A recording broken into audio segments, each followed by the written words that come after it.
فرمان اور آپ دیکھ رہے ہیں خبرکار۔ ناظرین، گزشتہ ویڈیو میں ہم نے ستمبر کے مہینے میں ہونے والے چند اہم واقعات پر بات کی تھی۔ اس پر ہمیں بہت ہی اچھا فیڈ بیک ملا، اسی لیے ہم اس موضوع کو آگے لے کر چل رہے ہیں۔ محدود وقت میں ہم چند مزید واقعات کے حوالے سے بات کریں گے۔ یہ ضروری نہیں ہے کہ ستمبر کا ہر دن ہی ستمگر ہو، کیونکہ بہت سے دن اچھے اور خوشگوار بھی ہوتے ہیں۔ تو آج ہم سب سے پہلے بات کریں گے 3 ستمبر کو ہونے والے مختلف واقعات کی۔ 3 ستمبر 1783 کو ریاستہائے متحدہ امریکہ اور برطانیہ کے درمیان امریکی انقلابی جنگ کے خاتمے کے تاریخی معاہدے پر دستخط ہوئے۔ ناظرین، یہاں دلچسپ بات یہ ہے کہ معاہدہ تو برطانیہ اور امریکہ کے درمیان ہوا، مگر اس معاہدے پر دستخط فرانس کے دارالحکومت پیرس میں ہوئے۔ ایسا کیوں ہوا؟ اس کے بارے میں جاننے کے لیے سکون سے بیٹھ کر یہ ویڈیو دیکھیں۔ ناظرین، آپ یہ تو جانتے ہی ہوں گے کہ تاریخ بڑی ظالم ہوتی ہے۔ آج ہمیں امریکہ ایک بہت بڑی طاقت بلکہ سپر پاور نظر آتا ہے، اور اس کے مقابلے میں برطانیہ ایک چھوٹا اور امریکہ کا ہم نوا ملک نظر آتا ہے۔ مگر یہ صورتحال ہمیشہ سے تو نہیں تھی۔ ایک وقت وہ بھی تھا کہ برطانوی سلطنت اس قدر وسیع ہوتی تھی کہ اس پر کبھی سورج غروب ہی نہیں ہوتا تھا۔ کسی علاقے میں اگر سورج ڈوب رہا ہوتا تو برطانوی سلطنت کے کسی اور علاقے میں سورج طلوع ہو رہا ہوتا تھا۔ آج صورتحال یہ ہے کہ پوری برطانوی سلطنت میں کئی دن تک لوگ سورج ہی نہیں دیکھ پاتے۔ ہم بات کر رہے تھے 1783 میں ہونے والے معاہدے کی۔ تو اس وقت امریکہ کی کئی ریاستیں برطانیہ کی نو آبادیاں تھیں تو کئی فرانس کی۔ آپ کو یہ تو معلوم ہی ہوگا کہ 15ویں صدی عیسوی میں کرسٹوفر کولمبس نے جب بر اعظم امریکہ دریافت کیا تو اسے بہت عرصے تک یہ پتہ ہی نہ چلا کہ اس نے کتنا بڑا کام سر انجام دے دیا ہے۔ وہ تو یہ سمجھ رہا تھا کہ وہ ہندوستان پہنچ گیا ہے، مگر کچھ عرصے کے بعد اسے اپنی غلطی کا احساس ہوا اور پھر رفتہ رفتہ یورپی ممالک نے اپنی نو آبادیاں قائم کرنا شروع کر دی، حتیٰ کہ یورپی تارکین وطن کی یہاں پر یلغار ہو گئی۔ لگ بھگ 3 صدیوں تک یہ سلسلہ جاری رہا۔ چند سو یورپی خاندانوں کی نقل مکانی سے امریکی سرزمین کی آبادی لاکھوں نفوس تک پہنچ گئی تھی، جو مقامی ریڈ انڈین پر ظلم ڈھاتے رہتے تھے۔ 17ویں صدی کے دوران امریکہ آنے والوں میں اکثریت انگریزوں کی ہی تھی، مگر زیادہ تر باشندے ہالینڈ، سویڈن اور جرمنی سے تعلق رکھتے تھے، جبکہ ساؤتھ کیرولینا اور اس کے آس پاس کے علاقوں میں فرانس، اسپین، اٹلی اور پرتگال سے آئے ہوئے لوگ آباد تھے۔ تاہم غیر برطانوی باشندوں کا تناسب تقریباً 10% ہی تھا۔ 1680 کے بعد جرمنی، آئرلینڈ، سوئٹزرلینڈ اور فرانس سے بڑی بھاری تعداد میں تارکین وطن یہاں پہنچنا شروع ہو گئے۔ ناظرین، یہ تمام تارکین وطن مختلف وجوہات لے کر یہاں پہنچے تھے۔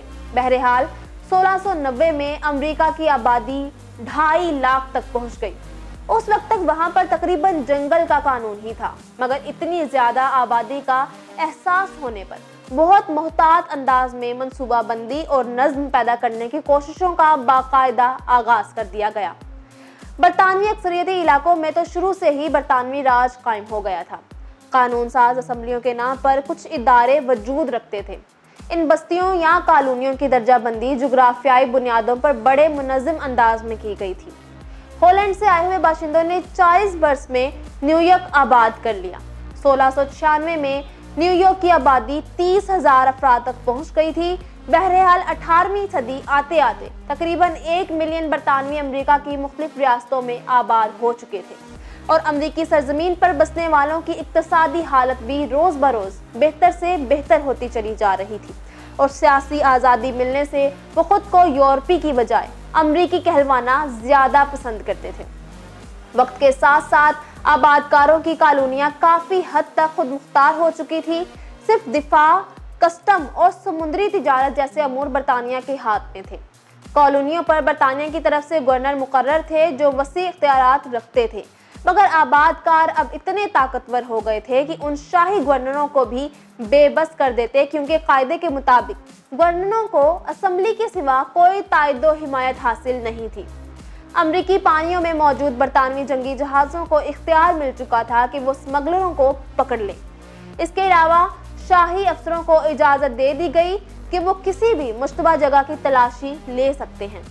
تجارت کو باضابطہ بنانے کی غرض سے نوآبادیاتی اشیاء پر پارلیمنٹ کا ٹیکس لگانے کا اختیار ایک مدت سے رسمی طور پر تسلیم کیا جاتا تھا، مگر عملی طور پر بھی یہ اختیار استعمال نہیں کیا گیا۔ مگر 1764 کے ریونیو ایکٹ کے مطابق بادشاہت کی آمدنی میں اضافے کے لیے ٹیکس لگانے کا اختیار ایک نیا اور بحث طلب معاملہ تھا۔ یہ آئینی مسئلہ ہی اس بڑے تنازع کا نقطہ آغاز ثابت ہوا جس کے نتیجے میں امریکی نوآبادیوں نے برطانیہ سے آزادی حاصل کر لی۔ نمائندگی کے بغیر ٹیکس کا نفاذ اتنا تکلیف دہ قانون تھا کہ انگلستان کے خلاف لوگوں کے دلوں میں نفرت کی آگ بھڑک اٹھی۔ اس سال پارلیمنٹ نے کرنسی ایکٹ تیار کر لیا جس کی روح سے اس دن کے بعد تاج برطانیہ کی کسی بھی کالونی میں قانونی دستاویز کے طور پر کاغذی نوٹوں کے اجرا پر پابندی لگا دی گئی۔ چونکہ کالونیاں خسارے کی تجارت کا علاقہ تھیں اور انہیں مستقل طور پر سکے کی صورت میں کرنسی کی قلت کا سامنا رہتا تھا، اس لیے یہ پابندی ان کالونیوں کے لیے بھاری مالی بوجھ ثابت ہوئی۔ 1765 میں منظور ہونے والا ایک اور بلڈ ایکٹ بھی نوآبادیاتی نقطہ نظر سے قابل اعتراض تھا، جس کے تحت کالونیوں کو شاہی فوجی دستوں کی رہائش کے لیے کوارٹر اور دیگر سامان ضرورت مہیا کرنے کا پابند کیا گیا۔ ان قوانین کی چونکہ شدید مخالفت ہو رہی تھی، اس لیے نئے نوآبادیاتی نظام کے لیے ہونے والی کوششوں کی راہ میں اسٹیمپ ایکٹ آخری قدم ثابت ہوا۔ اس کے بعد مزاحمت نے منظم شکل اختیار کر لی۔ اس ایکٹ کے تحت کالونیوں کو اس بات کا پابند کیا گیا کہ وہ اخبارات، پمفلٹس، لائسنسوں، پنے اور دیگر ہر قسم کی قانونی دستاویزات پر امریکی نوآبادیوں کے تحفظ، دفاع اور دیکھ بھال کے لیے سرمایہ فراہم کرنے کے لیے ریونیو اسٹیمپ چسپاں کریں۔ بظاہر یہ بوجھ اتنا متوازن، معمولی اور برائے نام نظر آتا تھا کہ پارلیمنٹ نے اسے معمولی مباحثے کے بعد منظور کر دیا، مگر 13 کالونیاں جن میں New Hampshire, Massachusetts, Rhode Island, Connecticut, New York, New Jersey, Pennsylvania, Delaware, Maryland, Virginia, شمالی کیرولینا اور جارجیا شامل تھیں، پہلے ہی حکمرانوں کے نزدیک سرکش تھیں۔ ان قوانین کے شدید رد عمل کے طور پر یہاں زبردست ہنگامے شروع ہو گئے۔ اس قانون سے چونکہ ہر طبقہ یکساں طور پر متاثر ہو رہا تھا، اس لیے اعتدال پسند بھی مخالفت کے میدان میں کود پڑے۔ جب برطانوی تاجروں نے امریکیوں کے کاروباری بائیکاٹ کے اثرات دیکھ کر قوانین کی منسوخی کی تحریک چلانے والوں کا ساتھ دیا تو 1767 میں پارلیمنٹ کو جھکنا پڑا۔ اسٹیمپ ایکٹ منسوخ ہونے اور شوگر ایکٹ میں ترمیم کے بعد کالونیوں کے تاجروں نے بھی برطانیہ سے مال درآمد نہ کرنے کی مہم ختم کر دی۔ بظاہر امن قائم ہو گیا، مگر کچھ عرصے بعد برطانوی وزیر خزانہ چارلس ٹاؤن شنیڈ نے نئے مالی منصوبے میں امریکی تجارت پر ٹیکس کی وصولی کو زیادہ سخت اور مؤثر بنا کر برطانوی عوام پر ٹیکسوں کا بوجھ کم کرنے کے لیے کسٹم انتظامیہ کو زیادہ مؤثر بنایا اور امریکی نوآبادیوں کو برآمد ہونے والے کاغذ، سکے اور چائے پر ڈیوٹی لگا دی گئی۔ ایک بار پھر شدید احتجاجی سلسلہ شروع ہوا اور انگلستان کے مال کی درآمد کا بائیکاٹ کر دیا گیا۔ احتجاجی سلسلے ہنگاموں کی شکل اختیار کر گئے۔ شدید مزاحمت دیکھتے ہوئے برطانوی پارلیمنٹ نے 1770 میں پسپائی اختیار کی اور ٹاؤن شنیڈ کی تمام ڈیوٹیاں سوائے چائے کے ٹیکس کے منسوخ کر دی گئی۔ 1773 میں ایک بار پھر پارلیمنٹ کے نئے قوانین نے یہ آگ بھڑکا دی۔ انہیں جبری قوانین کہا گیا۔ آباد کاروں نے ان قوانین کی بھرپور مخالفت کی کیونکہ زمینوں پر دعوے کا حق دینے والے پرانے منشور کے برعکس اسے مغرب کی جانب آبادی کے پھیلاؤ میں مداخلت کا خطرہ اور یہ اندیشہ تھا کہ رومن کیتھولک کی غالب اکثریت کا صوبہ انہیں شمال اور شمال مغرب تک محدود کر دے گا۔ امریکیوں نے انہیں 5 ناقابل برداشت قوانین قرار دیا اور ورجینیا کی کونسلروں کی تجویز پر نوآبادیاتی نمائندوں کو 5 ستمبر 1774 کو فلاڈیلفیا میں اکٹھا ہونے کی دعوت دی گئی تاکہ نوآبادیوں کی ناخوشگوار صورتحال پر صلاح مشورہ کیا جا سکے۔ اس کانفرنس کو پہلی براعظمی کانفرنس کہا جاتا ہے۔ اس کے لیے مندوبین کا چناؤ صوبائی کانگریس یا عوامی کنونشنوں کے ذریعے کیا گیا۔ سوائے جارجیا کے ہر کالونی نے کم از کم ایک مندوب بھیجا۔ ان کی کل تعداد 55 تھی۔ کالونیوں میں اختلاف رائے کانگریس کے لیے بڑا مسئلہ بن گیا۔ ضرورت اس بات کی تھی کہ سب ہم آہنگی اور یکساں رائے کا اظہار کرتے تاکہ برطانوی حکومت کو مراد دینے پر مجبور کیا جاتا۔ بہرحال ایک محتاط اور اہم تقریر کے بعد ایک قرارداد منظور کی گئی جس میں متنبہ کیا گیا کہ جبر کے قانون کے آگے کسی حالت میں نہیں جھکا جائے گا۔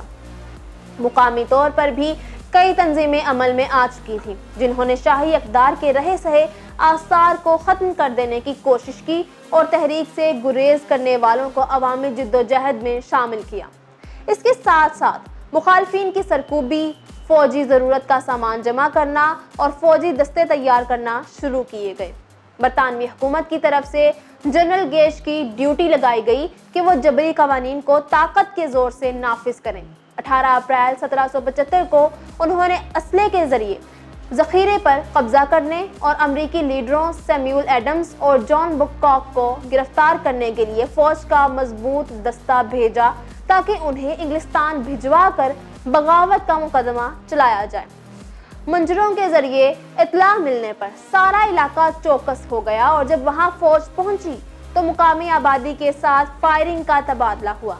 امریکیوں کے 8 آدمی مارے گئے۔ جب برطانوی فوج وہاں سے واپس جا رہی تھی تو راستوں میں چھپے ملیشیا والوں نے انہیں اپنی گولیوں کا نشانہ بنایا۔ یوں برطانوی فوج کو 3 گنا جانی نقصان ہوا۔ یہ خبر 13 کالونیوں میں پھیل چکی تھی۔ 10 مئی 1775 کو فلاڈیلفیا میں دوسری براعظمی کانفرنس منعقد ہوئی۔ اس کی صدارت بوسٹن کے ایک دولت مند تاجر جان سینکوک نے کی۔ تھامس جیفرسن اور جان ڈنکسن کا تیار کردہ اعلان پیش کیا گیا جس میں ہتھیار اٹھانے کی وجوہات پر روشنی ڈالی گئی۔ اعلان کے ساتھ کانگریس نے مقامی ملیشیا کو براعظمی فورس قرار دے کر کرنل جارج واشنگٹن کو امریکی افواج کا کمانڈر ان چیف نامزد کیا۔ مہینے گزرتے رہے مگر انگلستان کی طرف سے کسی قسم کی مصالحت کی خواہش سامنے نہیں آئی۔ 23 اگست 1776 کو شاہ جارج نے ایک فرمان کے ذریعے نو آبادیوں کو باغی قرار دے دیا۔ 5 ماہ بعد ایک سیاسی مفکر تھامس پائن نے جو 1774 میں انگلستان سے ترک وطن کر کے یہاں آباد ہوئے تھے، کامن سینس کے نام سے 50 صفحات پر مشتمل ایک پمفلٹ شائع کیا جس میں آزادی کی ضرورت کو بڑے پرجوش اور مدلل انداز میں ثابت کیا گیا۔ اس نے بادشاہ پر بھی نکتہ چینی کی اور وراثتی بادشاہت کا مذاق اڑایا۔ یہ پمفلٹ تمام کالونیوں میں تقسیم ہوا جس نے نظریاتی پختگی فراہم کرنے اور کشمکش سے 2-4 لوگوں کو علیحدگی کے مقصد کے لیے متحد ہونے کا فیصلہ کرنے میں خاصی مدد دی۔ ابھی علیحدگی کے اعلان کی رسمی منظوری حاصل کرنے کا مرحلہ باقی تھا۔ اس بات پر عام اتفاق تھا کہ براعظمی کانگریس آزادی جیسے مسئلے پر از خود کوئی فیصلہ کن اقدام نہ کرے، بلکہ ایسا کرنے سے پہلے ہر نو آبادی کی طرف سے اس کی واضح ہدایات حاصل کر لی جائیں۔ بالآخر 10 مئی 1776 کو قرارداد توپ اتار پھینکو منظور کر لی گئی اور کالونیوں کو نئی حکومتیں قائم کرنے کی ہدایت کی گئی۔ 7 جون کو ورجینیا کے رچرڈ ہنری لی نے آزادی، غیر ملکی اتحادوں اور امریکی فیڈریشن کے قیام ضمن میں قرارداد پیش کی۔ فوری طور پر ورجینیا کے تھامس جیفرسن کی سربراہی میں 5 رکنی کمیٹی قائم کر دی گئی جس کا کام اعلان آزادی کی تیاری تھا۔ 4 جولائی 1776 کو اعلان آزادی کی منظوری کے ساتھ ہی 13 نو آبادیوں نے برطانیہ سے آزاد ہو کر نیم وفاق قائم کر دیا۔ اس نیم وفاق یا کنفیڈریشن کو ریاستہائے متحدہ امریکہ کا نام دیا گیا۔ 13 کالونیوں کو 13 ریاستوں میں بدل کر ایک کانگریس قائم کر کے اس میں ہر ریاست کو آبادی کے تناسب سے نمائندگی دے دی گئی۔ پھر اعلان آزادی کے 1 سال کے اندر ہی 3 کے سوا ہر ریاست نے اپنا آئین تیار کر لیا۔ یہ اعلان آزادی صرف ایک نئی قوم کی جداگانہ تشخص کا اعلان نہیں تھا، بلکہ اس میں انسانی آزادی کے فلسفے کا تصور بھی پیش کیا گیا تھا۔ اس کے اہم جملے یہ تھے: ہم ان حقائق کو تسلیم کرتے ہیں کہ تمام انسانوں کو مساوی حیثیت میں تخلیق کیا گیا ہے اور ان کے خالق نے انہیں بعض پیدائشی حقوق تفویض کیے ہیں۔ ان میں زندگی، آزادی اور حصول مسرت بھی شامل ہیں۔ ان حقوق کے حصول کے لیے انسانوں کے درمیان حکومتوں کا قیام عمل میں آتا ہے اور جو حکومتیں اپنے اختیارات کو منصفانہ طریقے اور عوام کی منشا کے مطابق استعمال کرتی ہیں، حاصل کرتی ہیں، اور جب کوئی حکومت ان مقاصد کے لیے تباہ کن ثابت ہوئی ہے، عوام کو حق پہنچتا ہے کہ وہ اس حکومت کو تبدیل یا ختم کر دیں اور نئی حکومت بنائیں، اس کی بنیاد ایسے اصولوں پر رکھیں اور اپنی قوت ایسے نظام کی صورت میں تشکیل دیں جو ان کی سلامتی اور مسرت کا ضامن ہو۔ یہ اعلان آزادی محض علیحدگی کا نوٹس نہیں تھا، بلکہ اس بات کا اظہار بھی تھا کہ امریکی عوام اپنی حکومت اور معاشرے میں آبرومندانہ مقام کے لیے سر دھڑ کی بازی لگانے کو تیار ہے، اور ایسا ہی ہوا۔ جنگ انقلاب 6 سال سے زیادہ مدت تک جاری رہی، جس کے دوران ہر کالونی میں جھڑپیں ہوئیں۔ بالآخر فتح امریکہ کی ہوئی۔ یارک ٹاؤن میں لڑائی نتیجہ خیز ثابت ہوئی اور 19 اکتوبر 1781 کو برطانوی سپہ سالار لارڈ کارنوالیس نے ہتھیار ڈال دیے۔ جب یارک ٹاؤن میں امریکہ کی فتح کی خبر یورپ پہنچی تو دارالعوام نے جنگ کی صورتحال پر بحث کرنے کے بعد جنگ ختم کرنے کے حق میں ووٹ دیے۔ اپریل 1782 کو امن مذاکرات شروع ہوئے جو نومبر تک جاری رہے۔ ان کے اختتام پر ابتدائی سمجھوتوں پر دستخط ہوئے، مگر یہ اس وقت تک مؤثر نہیں ہو سکتے تھے جب تک برطانیہ فرانس کے ساتھ امن معاہدہ نہ کر لیتا۔ چنانچہ 3 ستمبر 1783 کو ان معاہدوں پر بھی دستخط ہو گئے اور امن معاہدے میں 13 ریاستوں کی آزادی، خود مختاری اور اقتدار اعلیٰ کو تسلیم کر لیا گیا۔ ناظرین، یہ تمام معلومات ہمیں سینئر صحافی جناب خالد نجیب خان نے فراہم کی ہیں اور ہم ان کے بے حد مشکور ہیں کہ انہوں نے ہمارے ناظرین کے لیے اتنی مفید معلومات شیئر کی۔ ہم آئندہ بھی ایسے ہی مفید اور معلوماتی ویڈیوز لے کر آتے رہیں گے۔ نیوز اسٹوڈیو سے فی الوقت اتنا ہی۔ مزید خبروں اور اپڈیٹس کے لیے دیکھتے رہیے خبرگار۔